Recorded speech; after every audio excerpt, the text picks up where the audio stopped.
મારા કકરાટમાંથી દૂર જવું છે ને મારે હવે ડિવોર્સ લેવા છે, મારે પલકારે રહેવું જ નથી।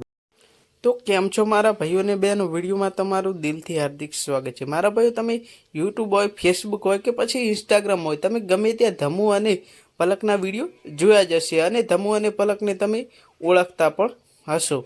મારા ભાઈઓ, ધમુ અને પલક અત્યારે સોશિયલ મીડિયામાં એટલા ચર્ચામાં છે કે મિત્રો તમે ગમે ત્યાં જુઓ તેમના વિડીયો તમને જોવા જ મળતા હશે। અને મારા ભાઈ તમને જણાવી દે કે અત્યારે ધમુએ પોતાની યુટ્યુબ આઈડીમાં એક વિડીયો નાખ્યું છે અને તેમાં મિત્રો કહ્યું છે કે મારે પલક સાથે રહેવું નથી, મારે છૂટાછેડા લેવા છે, હું પલકથી કંટાળી ગયો છું। તો મિત્રો શું ખરેખર ધમુ અને પલક બંને છૂટાછેડા લઈ રહ્યા છે કે નહીં મિત્રો, એ તો અમને ખબર નથી, પરંતુ તેમણે પોતાની ઇન્સ્ટાગ્રામ યુટ્યુબ આઈડી અને ઇન્સ્ટાગ્રામ આઈડીમાં એક વિડીયો નાખ્યો હતો જેના દ્વારા અમે તમને કહી રહ્યા છીએ। તો મિત્રો તમને શું લાગે છે, આ ધમુ સાચું કહી રહ્યા છે કે ખોટું? મિત્રો કોમેન્ટ કરી જણાવજો। વિડીયો ગમે તો વિડીયોને લાઇક કરી નાખજો। ચેનલ પર નવા આવ્યા હોય તો ચેનલને સબસ્ક્રાઈબ કરવાનું ભૂલતા નહીં। મળીએ એક નવા વિડીયો સાથે। મારા ભાઈ, આ સોશિયલ મીડિયા આધારિત વિડીયો છે, અમારી ચેનલ આની કોઈ પુષ્ટિ કરતું નથી।